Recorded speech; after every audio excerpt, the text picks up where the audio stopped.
Welcome to a special episode of Radio Free Endor, live at the Film and Comic Con Sheffield, in Sheffield. And so far, I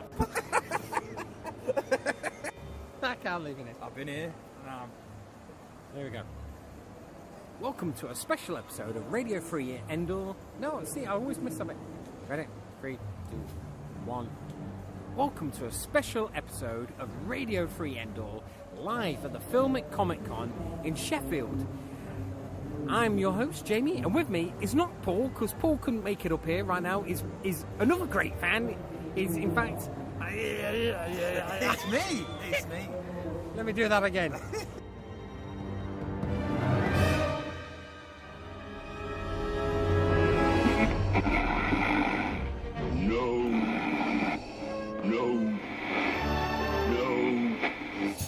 Yes, that's it.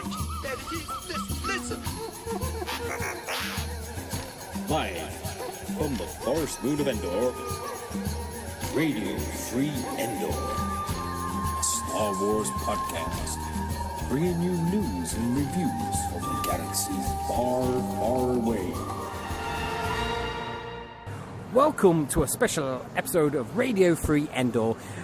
We are live from the Film and Comic Con in Sheffield. I'm Jamie, your host. With me is Grant Hellroyd, the fantastic artist. Well, thank you, Jamie. Thank you. Yeah. Well, thank you very much. Yeah, and Paul's not with us, unfortunately. He couldn't make it up. So, but we're here. We're experiencing it. Yeah, we've had a good walk it. round. Been to a couple of panels. We've been to the Aliens one. Aliens, yeah. That was quite good. That's the main one I really wanted to see today. Yeah, the that was good. Alien cast. We've been to the Star Wars one, and we've been to the Game of Thrones one. Now, they have the actor who plays Qyburn. Yeah, that's the guy. His name's Anton. Is it Anton Lester? That's Lester. Yeah. Lester. He was really good, and I asked him a couple of You questions. asked him quite a lot of questions, to be fair. I did, and the guy got a bit offended because not him. Sorry, the crew members didn't give me the microphone, did they? Yeah, well, when you ask a question, you're supposed to wait for the microphone so the rest of the arena can hear the question. Yeah. But Jamie couldn't be bothered and wanted to. And so Well, I was close. Yeah, but people at the top of the arena couldn't hear you, Jamie. Well, good job you could hear me because you were sitting next to me. Well, that's fine. Yeah. Do you know where the scene in it with the big dragon's head? Yeah. With the when you fire the weapon off. Yes. Cheers.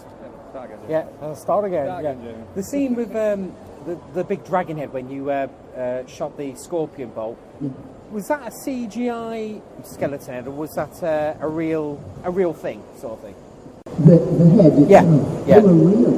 Yeah. We were filming in this vast building in Seville, in Spain, and it was a building almost as high as this. I think it was an old armory or something. And I remember going into it the first time and seeing these vast heads made of, I don't know what they're made of, plaster or polystyrene or something. Yeah. It's absolutely thrilling. Yeah. And in a way, it was more extraordinary being there in that room than you got a sense of on the television. And it almost needed a big screen for it. Yeah. Yeah, very exciting. Wow.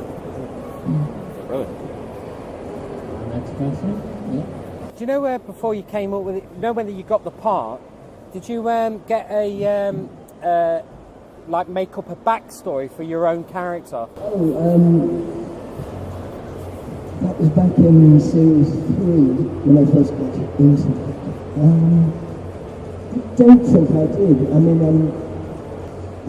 I was sort of waiting for a bit of a synopsis or a bit of help in that respect, and it never turned up. So before I had a chance to even think about doing that, we were shooting, and it was done and dusted and gone. So no, I didn't really. But do you think there is a backstory to go on? Yes, and I think we learn a bit more about his failed maestership. And there's a thing we've been doing online. I don't know if any of you have seen them. They're sort of histories, and you get different characters having an input about the history of Westeros and the history of this maester and that maester. So you get a lot of detail about him in those. Let's have a look at it. Fantastic. So our next question.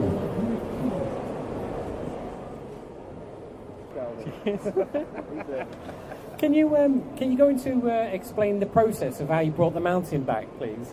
Oh, got the mountain back. Well,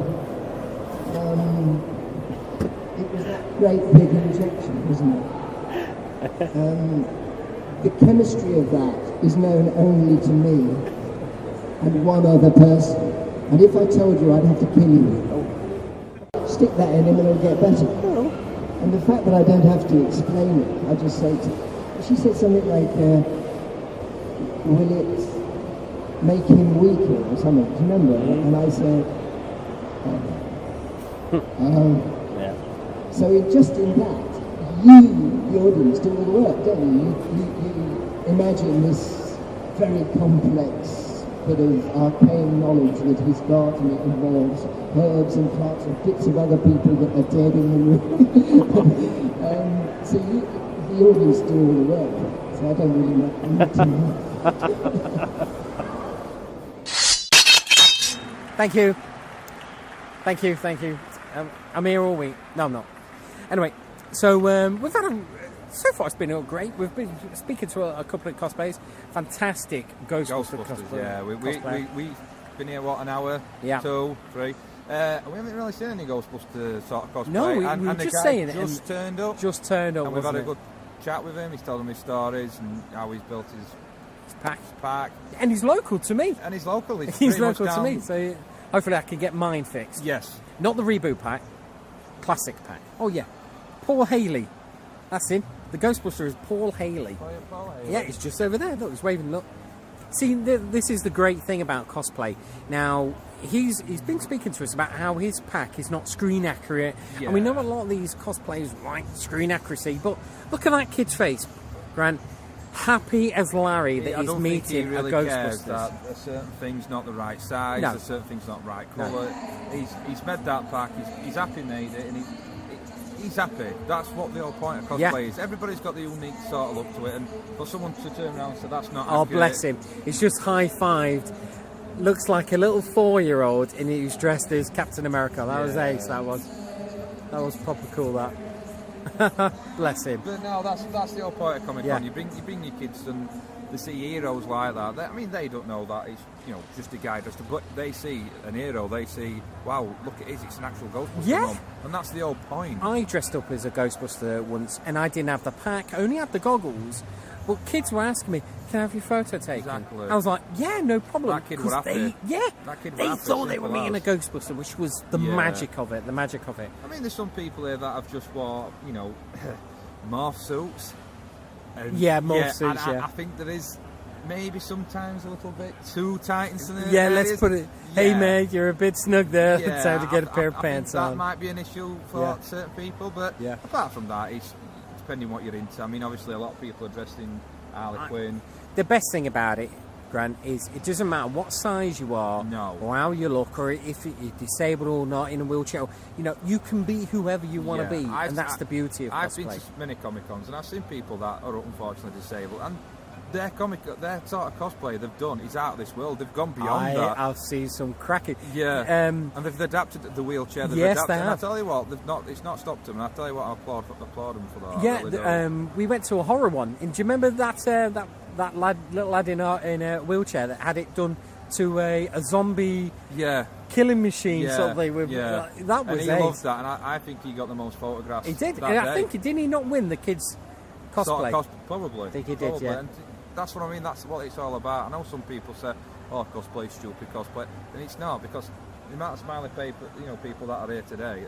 Now, when we talk about, let's talk about the merchandise, Grant, because there's an awful lot of artwork here, and you being the guy when I come for art, what do you reckon of the stuff you've seen? I'd like the guy who's over there. I mean, obviously you can't see him, obviously, but he's done a lot of stuff for Comic-Cons in promotion-wise, Ultracon. Yeah, and his car stuff, when he draws the Ecto, Knight Rider and stuff like that, he's spot on. I can't fault him for that. Briefly on, We just got a bit disturbed by some people arguing. It was a Laura Croft and a Joker arguing. It looked like he were doing all the arguing. Well. But no, we're enjoying Comic Con. Like I said, we've come to see the Star Wars guests, we've come to see the Aliens guests, and that's what we're here for. And hopefully, we're going to get some interviews with them. Yeah, it's what it's all about. And you like to surround yourself with comic stuff. You like to surround yourself with film memorabilia, and it's the fact that you can pick something up, and the person from that film is upstairs signing autographs. You can go meet them. You can ask them that question you've always wanted to ask. Yeah, and it's nice. Some people think, oh, it's stupid, but to me, it's important. To you, it's important. To some of your listeners, it's important. They've met somebody that they've wanted to meet, and they appreciate the film more, saying, hey, that guy's actually, he's a nice guy. Yeah. I know you've got a story about people that, what's the term, meeting heroes? Shatner shattered my perception of him when I met him years ago. It's a shame. Which, it was. Because when you watch the films again, you've got that back in your mind. Yeah.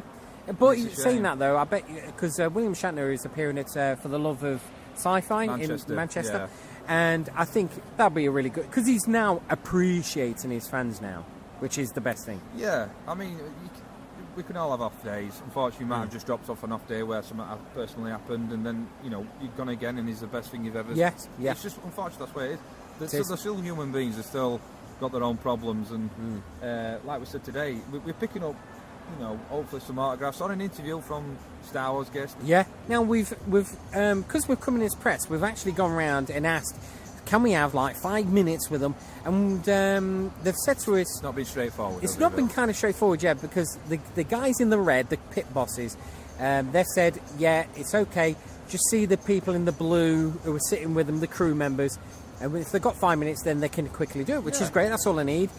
But of each time, they've said, oh, you'll have to come back at 5 o'clock. And I've already found out by one guest that he's going to be gone by 3. Actually, he'll be gone now. He'll be gone now. As we're speaking, he's gone. He's gone. Yeah. But so there's only 2 more stars from Rogue One that I'm going to try and get.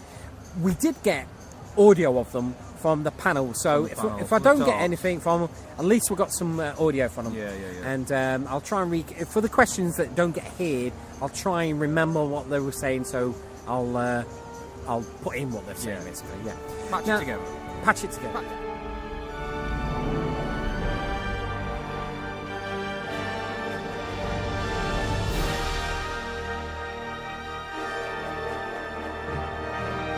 This is a panel that me and Grant attended, but I just didn't press the record button quick enough.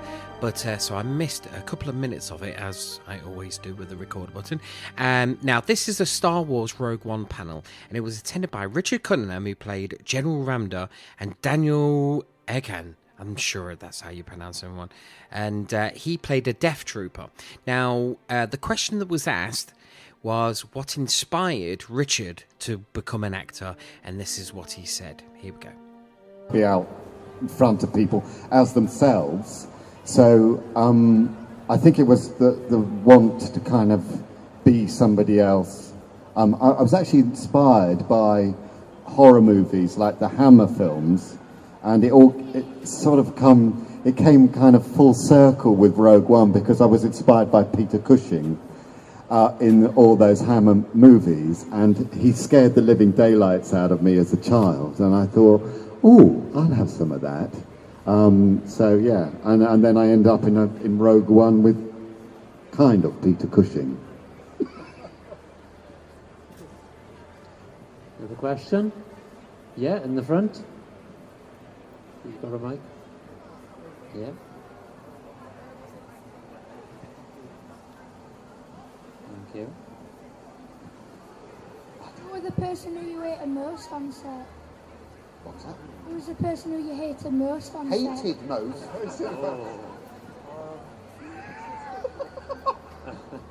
Go on. You hate something? I don't think I hated anybody, just a couple of the days it was really cold weather, and it was like, if it could be better weather for me. I hated Ben Mendelsohn with a passion. No. But basically, our characters in the original script, there were other scenes that I had with Ben, and literally the scenes I had with him, he just constantly shouted at me and told me to shut up. So what's your name? Ramda. So he was like screaming at me all the time. So I probably hated Ben, but he was nice with it. Exactly. Okay, another question, guys? What did you think of the characters as the 3.5-inch figures? Have you? Oh, you're up there? Yeah. You've been immortalised in figures. What's your thoughts on that? The small figures. I really liked it because there's a process called 3D scanning, which involves about 300 cameras that go around a whole room, and it takes all the pictures of you every angle. So I thought it was quite exciting, and it looks amazing when they've actually produced the toy. So I really liked it. Yeah, I'm still waiting for my figurine to come out, actually. I was excited, and it was like being off. We went into this. There were 4 different chambers where we had our photos taken in different kind of. We had to put different emotions in. We had to do all sorts of different physical things, but it was like being barcoded. Next question. Yeah, again on the left side. Give him his own personal microphone. Thank you, guys. I promise this will be my last question. How did you both react to Carrie Fisher sadly passing away when the film was released in December? I thought it made the ending so much more emotional and poignant. I mean, what was both of your reaction? Well, personally, very sad because she's a great actress and part of the Star Wars legacy. So very, very sad. Yeah. Yeah, absolutely. That was it. I mean, it was heartbreaking because then obviously her mother died as well,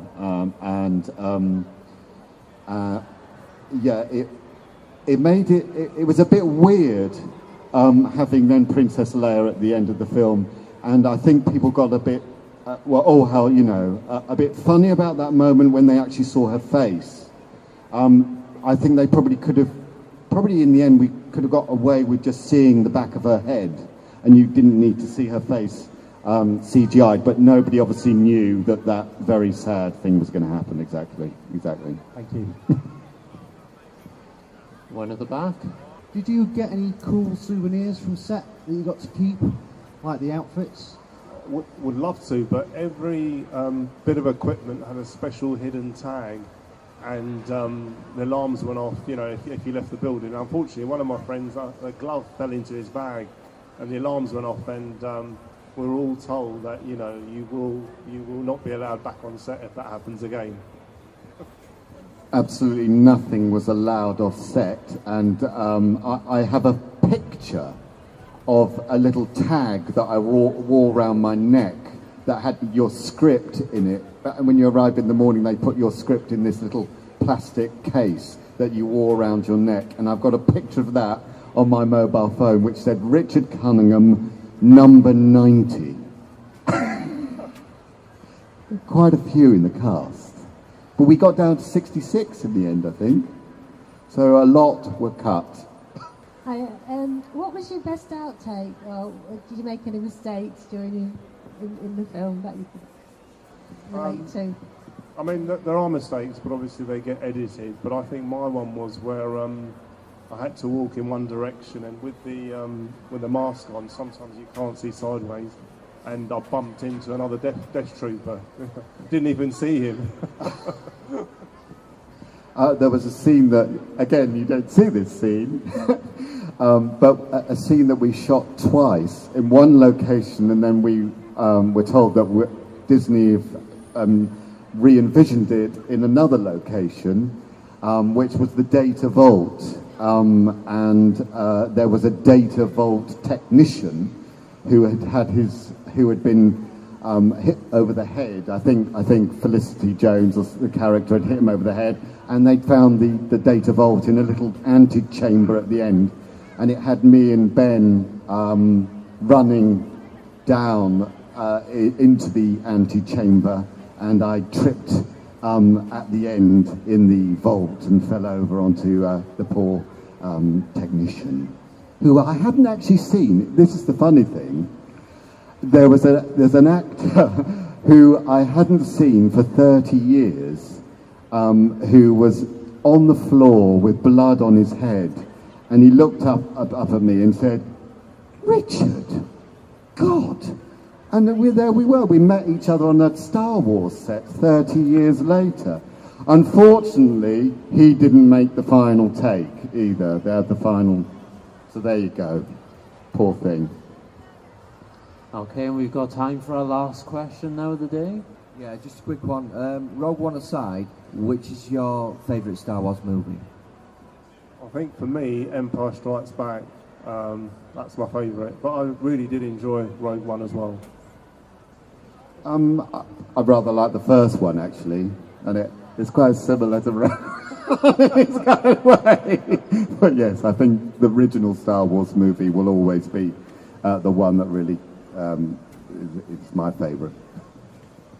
And just to say, you obviously realise that this film should have been about General Ramda, but he got cut. Okay, well, thank you very much. Unfortunately, we have come to the end of our talk, but thank you very much, Daniel and Richard, for coming along. Thank you very much. Thank you. Thank you very much. Now, as we walked around the merchandise section of the hall, apart from all the pops, I have seen these goodie boxes. I'm tempted for them. Yeah, we're talking what's really popular at the moment. Yeah, like your loot crates. Loot crates, yeah, yes. And the other ones I can't remember offhand, where you get certain things in, special ones, and these have got their own version. Yeah. And we're tempted. Yeah, now they go from prices of £10, £15 and £25, and we've been told that you get a pop figure in the 15 to 25s or 15, 20. Well, that's £10 itself, isn't it? More cosplay. Oh, some more cosplay. Yeah, it's they're actually having some people talking about cosplayers, and and they are going in about screen accuracy. But you know, it's fantastic.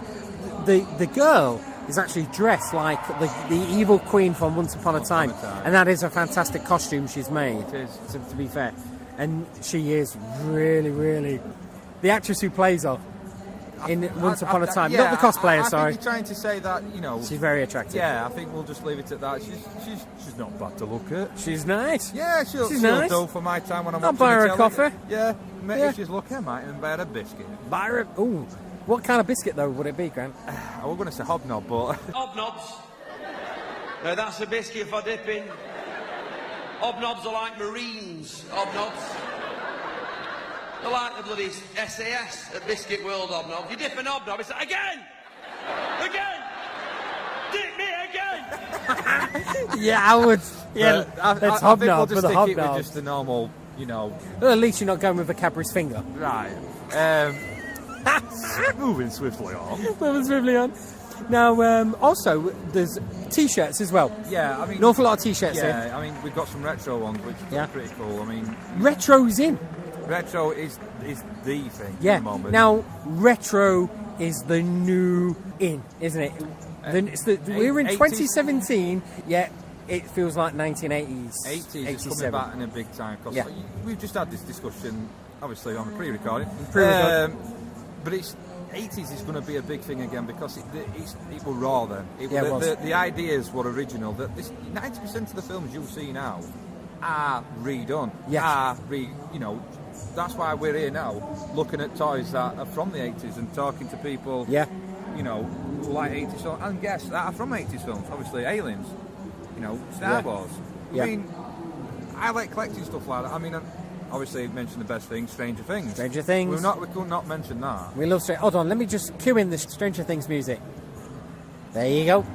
It's a good tune. It is a good tune. I have actually got that as my morning wake-up ringtone. Do you?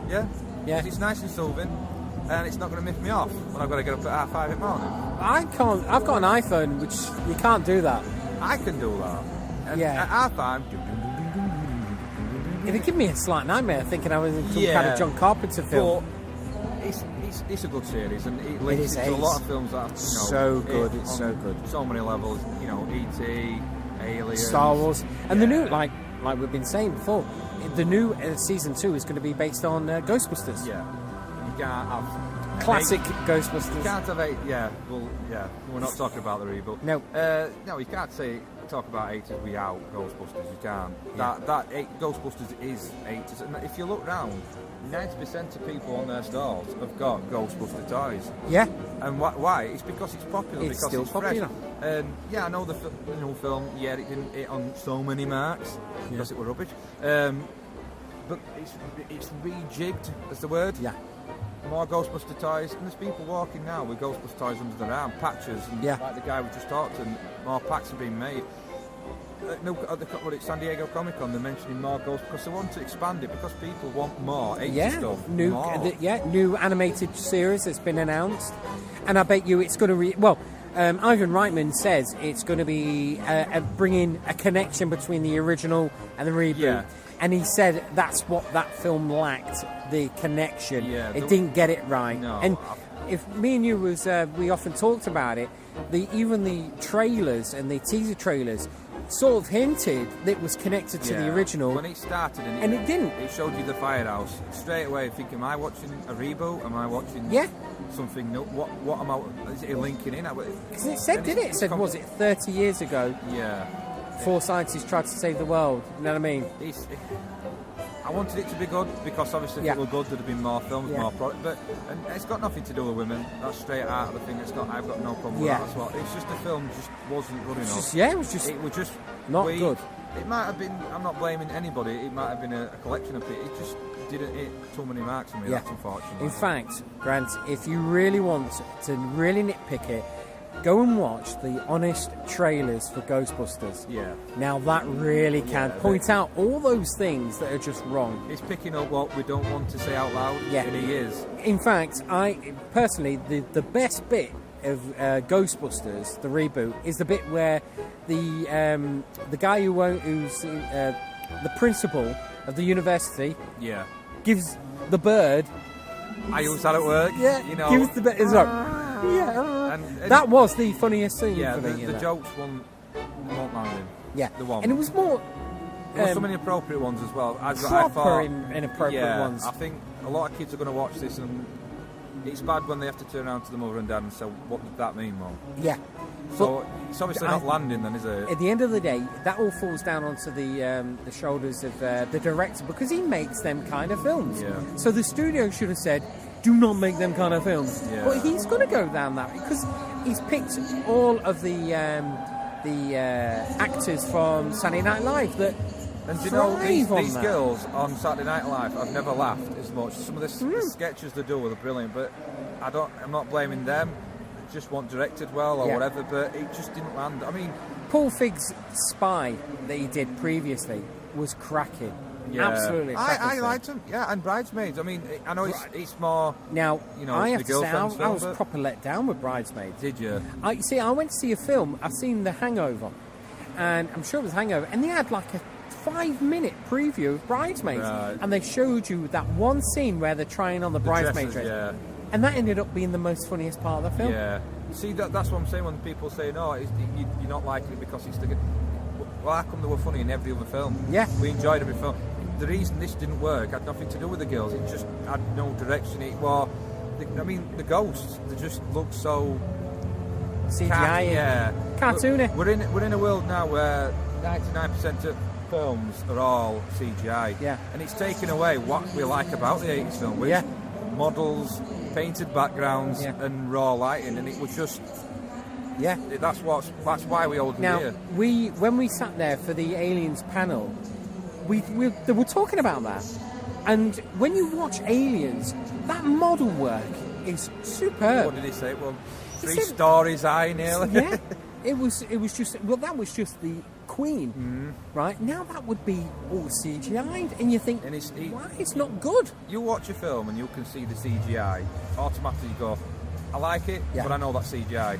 It's like if you watch Jurassic Park, with the T-Rex? Yeah. That is an animatronic puppet. Yeah.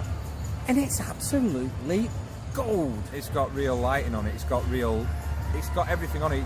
Your eye can tell what's not real, and that's what it's the whole point. There is some fantastic behind-the-scenes footage from the Stan Winston studios with that T-Rex, and you can't help but think, if that came down and looked at you, you'd think, treat it like a real animal. And the actors are going to, act better because they've got something. I mean, you see these behind the scenes, they're acting to a tennis ball. Yeah. And they're saying, I don't know what to act, I don't know what's there, they're just directors giving me direction. Yeah. This guy's going to be coming towards you, I need you to shout. But in the 80s, you've got big sets, you've got big... Then you can act, you're really there. Yeah. And that's why, if you look at these toys and these stalls, they're selling 80s stuff because that's what we all do. Yeah, Simple as. There's not a lot of Alien Covenant because it's not selling. It's not selling because not a lot of people are bothered about seeing a full an hour and a half to 2 hours CG fest. Yeah. Because it's exactly the same as a game. Yeah, it is. In fact, Grant, I'll have to stop you there. The game Alien Isolation is 10 times better than any of the films after Aliens. The game is awesome. Yeah. The storyline is awesome. Ripley's daughter. Straight away you've got excited about talking about it because. But when I say Alien Isolation, we're all right.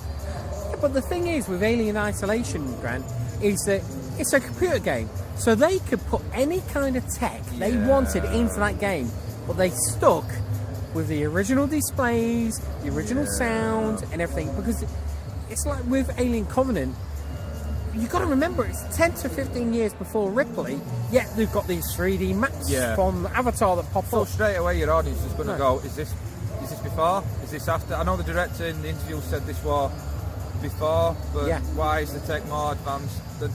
So all of this straight away, before you even watch the film, you're confused. Yeah. Straight away. Now I can honestly see this thing going as well with Star Trek Discovery that's coming on TV soon. Yeah. Because that's based in the Prime universe, which is the Kirk from the 60s. Before. But that's set 10 years.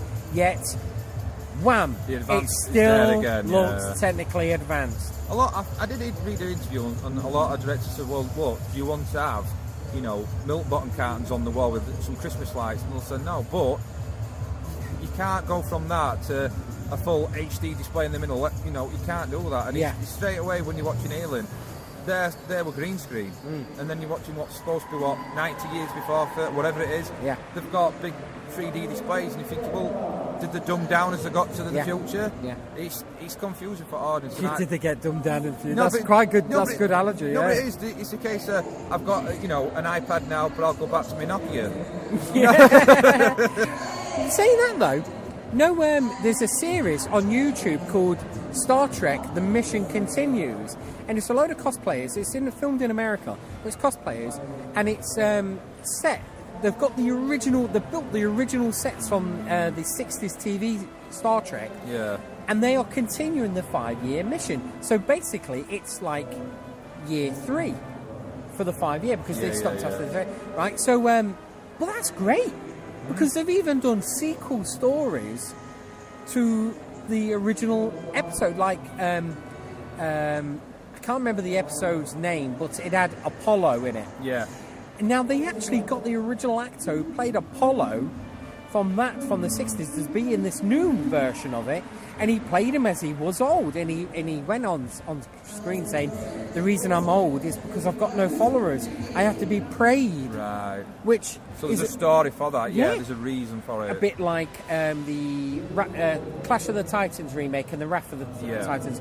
They were getting old because nobody was praying for them anymore.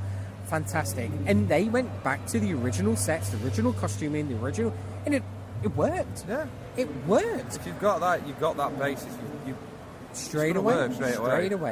And I can't, but there again, studios get what studios want. Yeah, you need. At the end of the day, they're making money. Yeah, they're making money. And if someone said, "Look, I want to make a film, and I want to make it as basic as I can," back to the milk bottles on the wall, they're just going to turn around and say, "Look, we're not going to give you 4 or 5 million or whatever just to make we want the displays. We want to make it." Yeah, but that's not what. Unfortunately, you have to bow down to your bosses. Fortunately for us, like Rogue One, they decided to go down that route. We want everything to look authentic as the 1977 film, which I think they captured. I think they do a little bit of the high tech, but not a lot. Yeah. And I think it's the one film where you watched and thought, I actually do believe this is before. Yeah. But you could picture it as. I mean, we're talking about Star Wars now, and you know the original 3, as we all like the original 3. Obviously, George Lucas wanted to do another 3 from the beginning, which he did. And yet again, they did it again. The graphics, the tech was. Yeah, they went a bit wrong with them. And as you watch them, it just looks so shiny. It looks so shiny. Yeah. Again, we're doing the graphics. Well, you could say that was the golden age of the Jedi. Yeah. And the golden age of being in that universe. Then it's only when the Empire came in, it all went to crap. And that's why you got that rough look of it. We had the original 3, and he decided he wanted to put some more graphics over the top of it. And I like the explosions. I like it. The Jabba the Hutt scene, the deleted scene, it looked okay. Yeah. But what I didn't get is that when you saw him in the, laid down, and all that, it looks massive. But a couple of days before that, or whatever in the timeline, he stood exactly the same size as Han Solo. Han Solo, yeah. And you just think you haven't even got the ratio right. Yeah, you know what I'm saying? Right, And that is one scene that could easily cut. You know what I'm saying? It's little things where someone's going to go, no, it's not. Yeah. Have you ever seen that scene in its raw form? There's nothing there, is there? No, there is a guy there. Or is there? But he's like a proper northerner.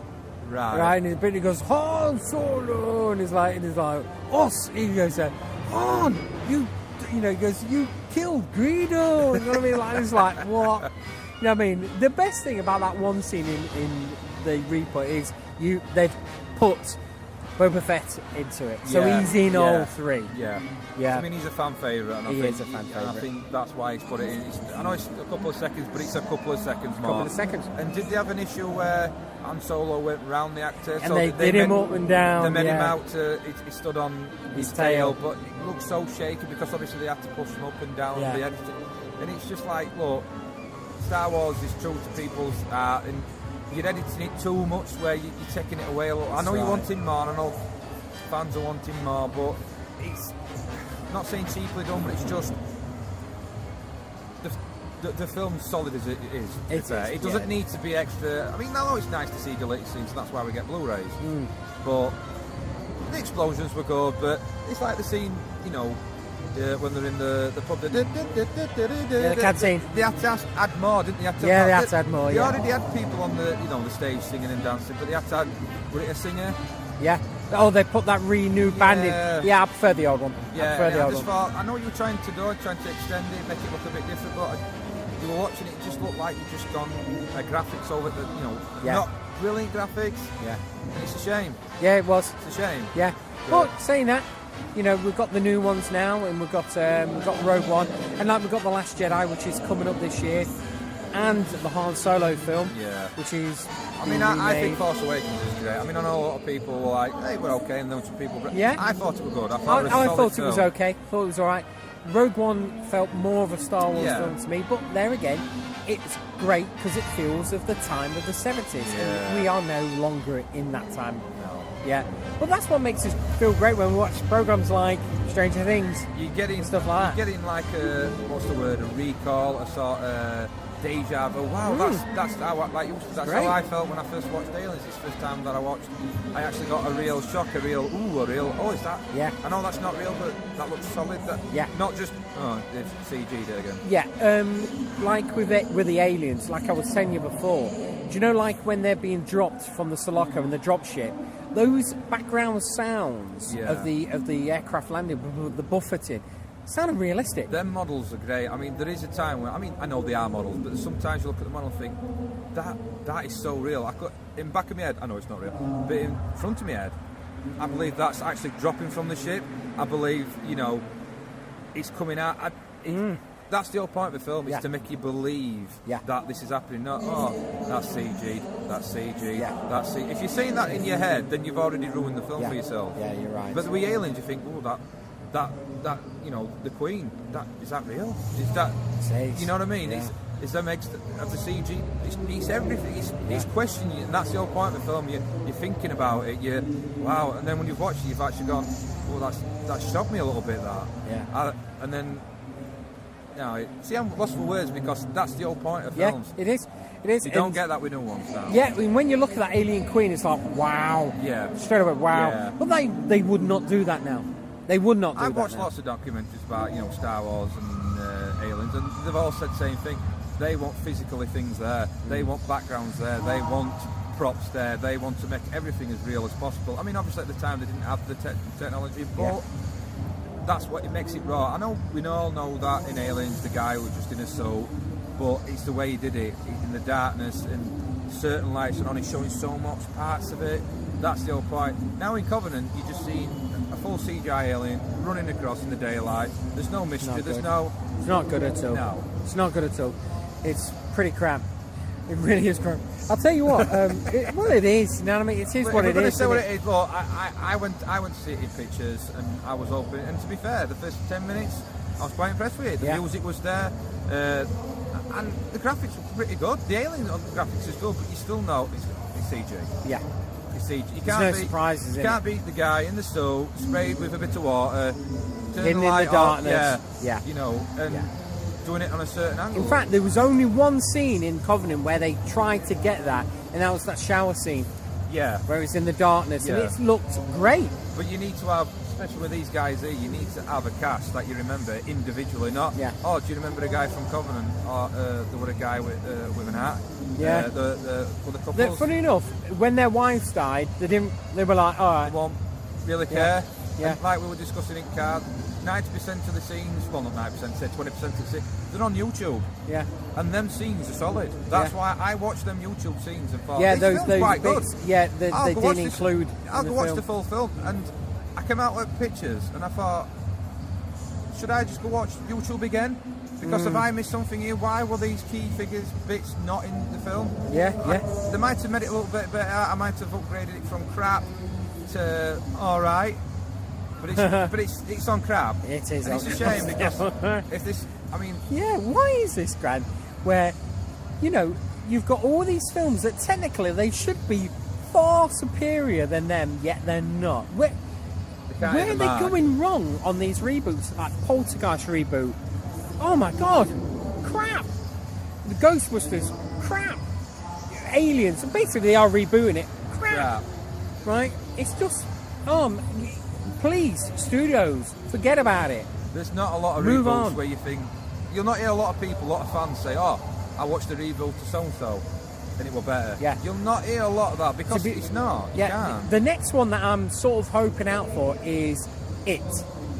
To be fair, I watched the trailer this morning. I've watched it a couple of times, and it does look good. But set in the 80s. You can have another discussion.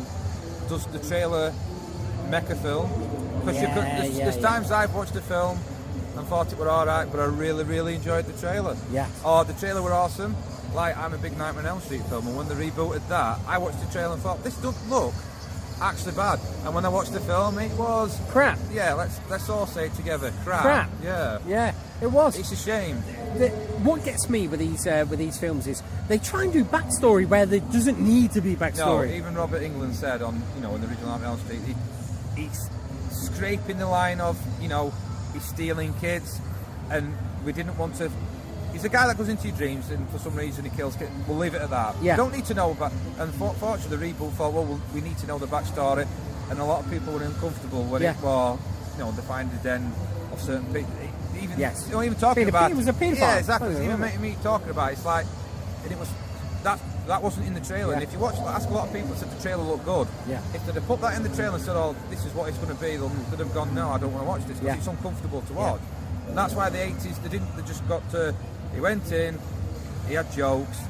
Obviously, we liked some guest scenes in Aliens and stuff like that, Nightmare on Elm Street, and that was it. And that backstory was in the back of your head. It didn't need to be brought forward. And in fact, Robert Englund has said that he would be in a new Nightmare on Elm Street. And he often wears the makeup. He's done the makeup for, I think, I can't remember what. A couple of Comic Cons, wasn't it? in America, and he just looks exactly the same. He sounds exactly the same. There's not one person that's going to say, oh, he looks old in that makeup. He's not going to do. But they wanted to, like you said, the studio wants to move forward with a newer guy that's going to last longer, fresh. And unfortunately, it failed. Yeah. And I don't know. They're trying to reboot it again. Hopefully, because it's a good franchise, and they try to kickstart and they failed. Yeah. Let's do it again, but with Robert Englund. Look, they're bringing back Blade Runner with Harrison Ford in it. Yeah. Yeah, he's coming back, and Star Wars with Harrison Ford playing this. Yeah, he's dead, but he's coming Spoilers. back. Yeah, Indiana. They're doing another Indiana Jones film. We like continuality. Yeah, not reboot. Let's just continue with the story. Which is better, a reboot or a continue? Continue. I think 100%. continue. I mean, I was really excited when there was rumours Beetlejuice 2. Yeah. And they said, Michael Keaton was happy. Yet again, another one that could put the makeup on and nobody noticed the difference. And it just seems to be in, what's it called? Spider-Man Homecoming. He's just been in there. there. Yeah, and it's a shame because films like that, we only get one film of that. So when you see merchandise, you see we only get one to reference to. Not, there's another one coming out. Yeah. And suppose the Beetlejuice supposed to do this or so-and-so supposed to do. We can only reference that one. But Beetlejuice, yet again, another 80s film. Yeah. One of my favourites, again. There've been some really good artwork for a proposed sequel that was later, it's fake, but people have done some cracking jobs with those artworks. They do the posters because they're passionate about it. When he made that poster, this particular person, he wanted to see Beetlejuice, and he didn't want to just talk about it, he wanted to physically put it on the screen. Yeah. And he wanted to have people look at it and go, wow, is there a Beetlejuice 2 happening? Wow, To be fair, I have done it myself. I did a Last Starfighter 2 poster called The Last Starfighter Returns. And I've also did another one which I didn't post online called The Last Starfighter Armada. Yeah. Colon Armada. And I even had the story for it, Grant. And I did the iconic arcade machine, but with Starfighter 2. Yeah. You're wanting to see on-screen reality. Your favourite films that have only done one film, you want more. Yeah. So that's why you see these fandoms, these posters, because you want to urge for that. Is there a 2? Is there really a 2? And when you see these posters like yours, you know in back of your head it's not real, but it's nice to have that poster and go, this could have been potentially, this could be, I want to see reality, I want to see the next film. Unfortunately, it never happens sometimes. Yeah. Sometimes it does, and we're still with Aliens 75, or whatever it's called. Yeah. And nobody cares. No one cares. Nobody cares. Do you know, Grant, just because we're actually sitting here as we're recording this, and it seems to be emptying. It is. I mean, what time and are we it's on? only 4 o'clock and it seems to be emptying. I think it's short at 5 though. 5 o'clock. So, I mean, we are on the last hour, but it has died down for the last 2 hours. Yeah. Hasn't it, really? What we'll do, Grant, is we'll try and get some sound bites. Why it looks like it's quieting it down. This is just time to try and get in there, really. And we'll probably get some. Saying that about bargains, we found some great comic bargains, didn't we? £1. Every comic book was £1. So obviously. And they're the American ones. And to be fair, I actually said to you, I wouldn't mind starting to read comics again because I like to read. They're only pamphlets for box, but yeah, we do. But I've seen you reading the McDonald's menu. Yeah, I mean, it took me a while to get through it, but I read it. And, ending was pretty good. Yeah, $4.99. I like the Happy Meal ending. Yeah. And then to be fair, I mean, I've looked at some comic books and they've been £5, £20, and I thought I'm not really wanting to pay that much. And this guy, he's got a lot. I almost picked up. Sorry, I didn't mean to jump here. I picked up the comic adaptation of the Force Awakens 6-part issue. I'm missing 5, and I picked them up for £1 each. And there was a cracking Ghostbusters. You found 2 Back to the Future ones. Back to the Future, Evil Dead, and because I've got a daughter, My Little Pony. But for some reason. There was a My Little Pony. I'm not talking too much about My Little Pony, but it was more into sort of a horror one. I thought that'd be interesting. Not for my daughter. I'll probably read it. So yeah, sorry, I'm reading My Little Pony. I don't care. But no, there is some other stuff. Evil Dead, Back to the Future. We had Ghostbusters? Was it International? Yes, Ghostbusters. And it was like some great cover art. Yeah, the artwork alone's worth £1. Yeah, easy. And there is just I'm quite excited to go back and read these. And when you start saying you're coming to a point where you need to... Oh, sorry, I'll always edit out my erms. Oh, do you say erms out? In fact, my wife, her uncle, he owned a shop, and when the kids used to go in and ask for sweets, They go, he go, that'd be a penny.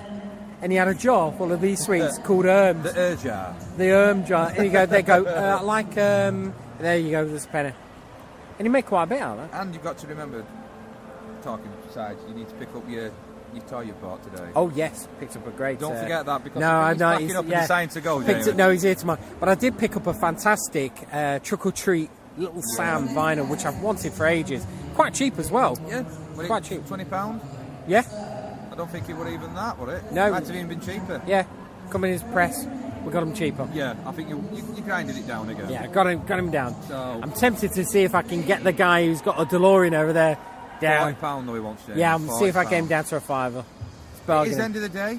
End of the day. I don't think it's like the chip shop where you... in England, if the chip shop's going to end, they try to get rid of everything for a cheaper price. I think that's what Jamie's thinking. Do you know what? I'm thinking that for later. You've just clicked the in dried for out chips, yeah, you can have them for 50p a lot. And that fish that's been sat on done that many a time. For an hour and a half, longer than everybody else. Yeah. So how much for that pasta? Yeah, it's not a pasta. Oi, oi, Savoy. But no, I mean, I've enjoyed Comic Con, and you like to surround stuff. Yeah. You know, you surround stuff for yourself with that. Yeah, true.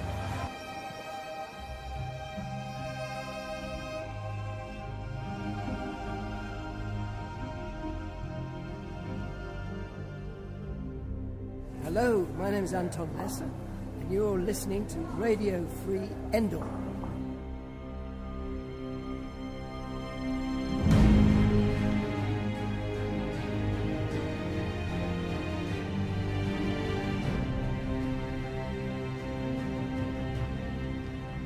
Well, I hope you've enjoyed the audio that me and Grant managed to get from the Film and Comic Con Sheffield. Now, until Paul gets here, and where we can just chat about some other bits and bobs, and especially the news, let's have a bit of music. Now, we have got Ray's theme, but it's played by Violins versus a Maschine cover. Now, it's by a group called 24 Violins, and it was recorded using only violin sounds and a native instrument, Maschine, plus a complete control, whatever that is. And I have to say, this is really, really good. So as soon as this finishes, we'll head back over to the end of the show and speak to Paul.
Well, that was a great bit of music by 24 Violins that had over 175,000 views. It's just fantastic what you can do with these machines. Can't you, Paul? Hey, how are you doing? I'm not too bad. Yes, it is quite handy what you can do with them machines. I've got one of them myself, actually, just sitting over there, bagged up, just not being used at the minute. I've just been so busy, just bitting and bobbing, and not had a chance to... Well, you know, as I've done on one of my previous podcasts and stuff with music and stuff, I've just not had time with it. Yeah. Summer holidays with the kids and stuff, you know. I tell you what, though, they are difficult to do, especially when you know where the beats are.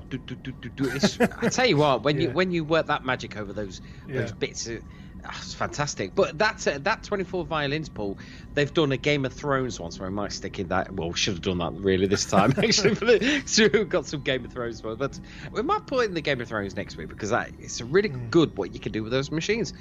So Paul, so you've been all right then, Paul? Yeah, I've not been too bad, mate. Just I've been in the background, you know, bitting and bobbing. Bitting and bobbing, that's what I like. How did the convention go? You and Grant? Glad you asked. Do you know what, Paul? It was a really good day. Unfortunately, you couldn't come because it was a bit far to travel. But Grant stepped in and he was good as gold. You know, but I kept him on his leash all day long. He's like a good-looking version of me, isn't he? Really? Yeah. He wishes, or his wife wishes. Oh no! No, it was a good day, but I must admit, I have to say that I was a bit let down with some of the guests. Some were fantastic, like Anton Lesser. He was great, and I did get some great sound bites. But do you know what got me was I went to this guy, right, and his name's Daniel, and he played a Death Trooper, Paul, in Rogue One. Yeah. And he said, you know, he couldn't even point out which one he was. Yeah. And when I went, I waited and waited. I came back, and he said, I says, can I just have a quick soundbite? 5 minutes, mate. Blah blah blah. Talking about, and he goes, he says, what kind of podcast is it? And I says, oh, it's a Star Wars podcast. He went, how many people do you reach? And I went, oh, well, you know, thousands, you know, thousands and thousands in this country, in America. And he goes, so be an awful lot of people listen to it. I was like, yeah, mate, yeah, what's this, 100 questions or what? You know what I mean? Yeah. Those people. And then he goes, sorry, I can't talk to you about anything. And I was like, what? I said, what? He says, I'm sorry, mate, I'm only contracted to talk at these, not talk to anything else. Now, if you want to go off mic, I can tell you about stuff, but not on. And I was like, and bless him, Grant went, excuse me, mate, because I knew he could. You know, you was only a stormtrooper. He goes, that guy over there, right? That guy over there, he didn't have a suit on, and he was chatting, and then he says, and then he says, and we had another guy. What was his name? He played a stormtrooper in a previous episode. Remember, I caught him. Yeah. Oh yeah, it was Sandeep Mohan, and he was happily to talk about his experience, wasn't it? And to be fair, I said to him, I'm only going to talk about your experience in Rogue One. Nothing that you got planning. No, you just shut down, and that was it. And then the people that are in charge of him, he apologised. He says, "Oh, I'm sorry, mate. I didn't know that's what the contract." Yeah. I thought, you only played a stormtrooper, mate. You was an extra. Yeah, that's all you An were. extra.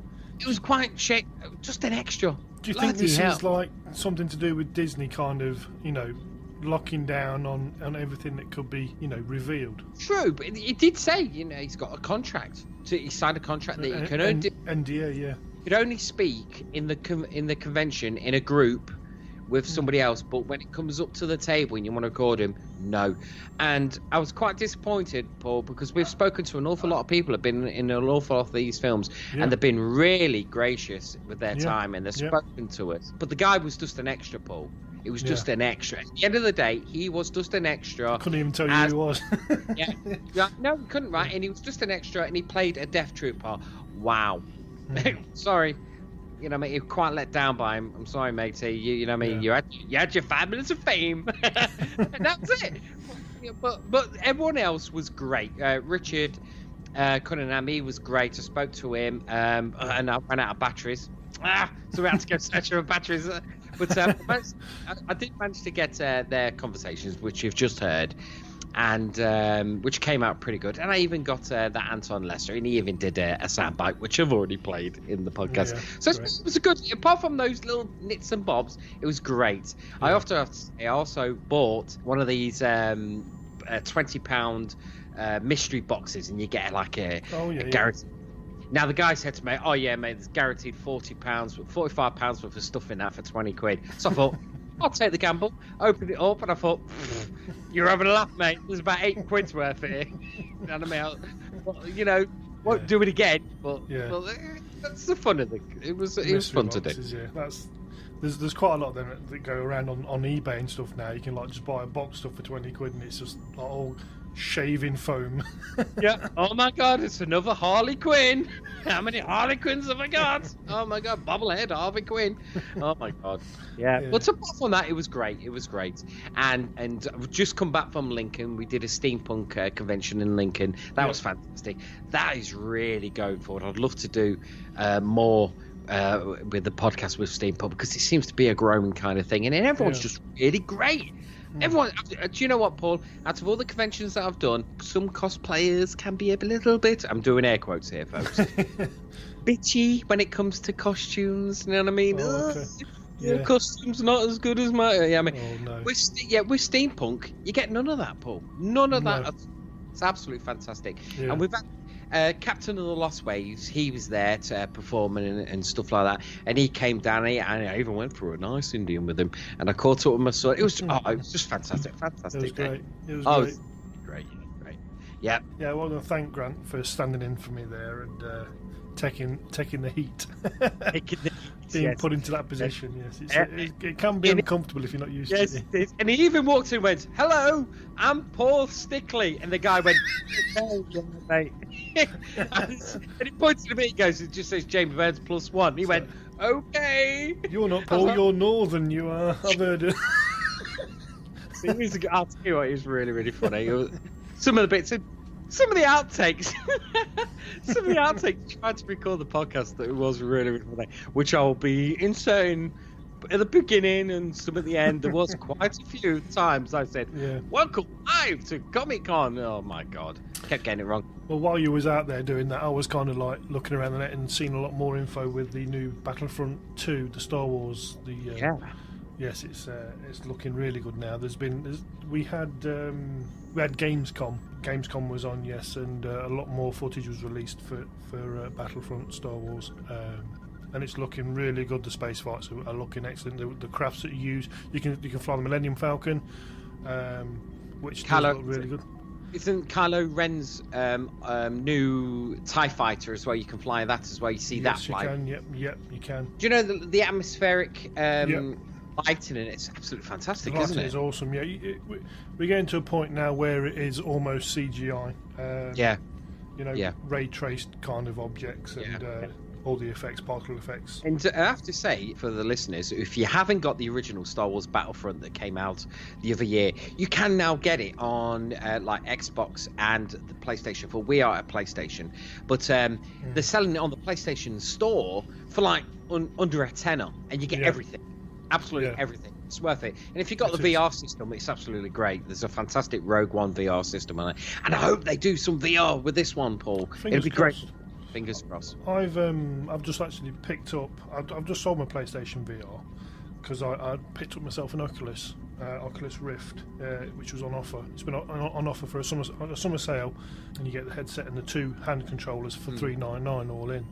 Yeah. And I'm mightily surprised with how good it is. It really is good. So fingers crossed there'll be a lot more stuff for me to play on the PC with the tech. So yeah, I did have a go with that at the Star Wars Celebration, and I was really taken back. But the only thing about it is the guy said take off your glasses. That's right, yeah. I had to take my glasses off, and so some of it I was like squinting because it was like I was standing outside without glasses on. But I was like, what the hell? No, what it? Mine was just got shot an awful lot of times. I said, well, I didn't have my glasses on, did I? Right, yeah. I suffer with that because I wear glasses as well, and the only real thing you could probably do is get contacts for it, you know. But it's really good. They had to do something with that Oculus Rift, didn't they, Paul? Because at the time it's so expensive, and no one could afford it. But now they did that sale, they knew there was a market for it. It has sold an awful lot. I think it sold that much that they've actually extended the summer sale. So as of time of recording this, it's still on sale for $399, which would have previously been around £550-600 possibly. Yeah, true. So it's a good price cut, and it's a real good bit of kit, to be fair. Yeah, I'm really impressed with it. The tracking and everything else is really good. Really good. So. Also, Paul, out there is an awful lot of Star Wars news, and I did say we'll cover some of the news, but there's been so much of it, and we haven't got time to go through it. There's so much, but there's plenty of other podcasts out there at the moment that they're all covering it. And the only thing that I can really say is that Star Wars Rebels is starting really, really soon.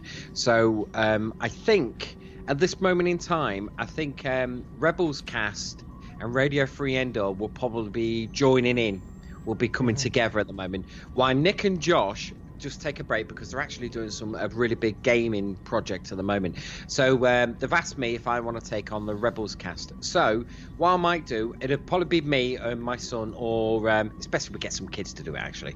Right, we'll get them on and we'll try and review each episode as it comes on. It might be like quick 10 minutes sort of thing, doing 2 episodes at a time. We'll see how it goes on. But it's like I was thinking to myself, I just remember those comics, Paul, in the 80s, when you had like the Eagle comic, and you're like, right, the Eagle, then all of a sudden you pick it up one time and it says Eagle and something else, and you think, hold on, they're merging them. Then eventually the comic that you enjoyed fizzles out into nothing, and then it gets cancelled. And I always think when stuff merges, it's on the way out. But saying that, hopefully Radio Free Endor doesn't fizzle out. But you are coming to the end of Star Wars Rebels with this final season. But we never know what's after it. You know what I mean? Because I don't think in any way that Disney are going to go, well, that's it now. We're finished with that. Pack up the shop. We're not doing any more Star Wars animation. I don't think it'd be interesting to see the viewer numbers for that, just to see how well it did, and then see if what their decisions are due to the listener and viewer numbers. Yeah. Plus, they're doing those Star Wars Forces of Destiny. I'm not too keen on them, to tell the truth. It's just because the characters look too weird. Especially Chewbacca, too weird. But if that's the way they want to go down, I know that's the way they go down. They're doing a big push for Star Wars Force Friday 2, which is coming soon. And but I do know that you can get the Forces of Destiny toys at half price in Asda. You know what I mean? And then just come out. So get yourself down to Asda and buy some. Give it about 3 or 4 years, it'll be like the Disney Infinity ones now. Cause my God. 10 a penny. Man, I'm just trying to finish off the collection of that because the sculpts of those Disney Infinity are fantastic. I like the sculpts of them, and it's quite a shame that Disney wanted to finish that. But I'm collecting the rest of them, so I've got the so I'm getting them for my son. So he's got the full collection of them ones. But pull that one down. Yeah, put that one down. Yeah, put that. That's a collector's item, not a toy. But it's all good, you know what I mean? And of course, we're coming up to Christmas soon. So and then Last Jedi comes out, and then that might be getting a trailer soon. There was something on the news that I saw that there was like a leaked trailer, but couldn't find the trailer, Paul. But there was like a breakdown of it, which I didn't want to read. So hopefully there might be a Force Friday trailer coming out. Well, let's hope so. Cool. Right then, Paul. Yep. That just brings us to the end of the show, matey. Okey-dokey. And it's been quite a long show, I have to admit. Yeah, you've certainly put the work in again. Oh God, yeah. But to be fair, this podcast should have been out a couple of days earlier. But I've been so doing loads of artwork, and I've been doing conventions as well, and selling the cupcakes and doing the hats and doing the steampunks, and I've been doing some artwork for our friend of the show, Captain of the Lost Waves, as well. So I've got my fingers in a lot of pies, Paul. A lot of pies. And working full-time job as well. Full-time, yes. Working a full-time job with my fingers in a lot of pucker pies. So it's all good. I'm hoping to be rich by next week, Paul. Oh yeah. But yeah. I've got my eye on a couple of bits and bobs. My wife turned around to me and bought me my very early Christmas present, Paul. Oh, let me rephrase that. She's bought me my very, very early birthday Christmas. 3 years worth of birthday and a Christmas. How old are you now, then, Jim? I'll be 50 by the time I get something new. Right. And it's she's bought me a brand spanking new MacBook Pro. Do not burgle my house, people. Yeah. It's my product toy. And I put it on the shelf because it's great, because I ain't got a clue how to work it, Paul. Yeah, I've opened it up and put it on the side so it looks like a picture frame. It's fantastic. It's just like a foldable iPad at the minute, isn't it? Yeah. You'll get used to it. You know what I mean? Which finger scrolls which way? That's right. And it's so, folks, we have got a fantastic new T-shirt out on TeePublic, and hopefully we'll be getting some mugs in. Hopefully, I'm speaking to someone. I'll tell you, there's more fingers and more pies about some mugs. And but if you go to TeePublic, you can pick up our fantastic brand new this year logo, which I have to say is pretty good. And remember that iTunes is still the best place to download us. And while you're there, please give us a 5-star reviews, because we love 5-star reviews. And it's been a long time since we had one, Paul. It's been a long. Anything. I'm fed up adding up myself. You know what I mean? The amount of different email addresses I have to keep putting up. God damn. Right. But you can also reach out to us on social media, such as Instagram, Periscope, Twitter, and Facebook. Forget the Periscope. Can't be bothered with that no more. Yeah. Let's just say that's old hat. It's old hat, yeah. Let's move on. You can get us on Facebook Live. That's better than Periscope at the moment. You can find us at Radio Free Endor. You can also find me at Jamie_R_Burns, and you can find Paul at CutandRun22. And our email is radiofreeendor@gmail.com, and we are part of the Southgate Media Group podcast. Yes. And that's at SMG Pods. And at the moment, they're doing a Kickstarter for Pod Life, which is a book that's being released. If they can get the amount of money, they're going to be releasing a book. And there's various podcast hosts have written chapters about their experiences doing podcasts. I was asked to do one. Unfortunately, I couldn't find the time, and it's really killing me that I managed to get one in. But next time, if they manage to be successful on this one and they do another one, I promise, Scouts on Earth, I'll stick one in. I'll stick a couple of sentences in. Yeah, I did it. It was great. In fact, I'll go around and write on the back of the book. Yeah, it was great. Jamie. I came, I saw, I failed. That'd be me. But we keep going. We just keep going.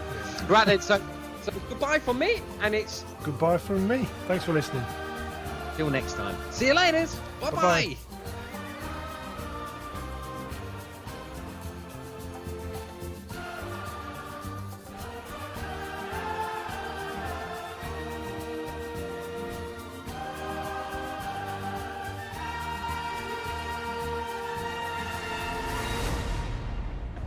Right, here we go. Take 14. 14, yeah. Start from this one. Right, start from this one. Action. So, we have got a guy, someone's arguing in the middle of the Comic Con. It doesn't help that the girl's dressed as Lara Croft and the guy's dressed as Joker, and they're arguing, why have I done this, what's wrong, why are you not talking to me?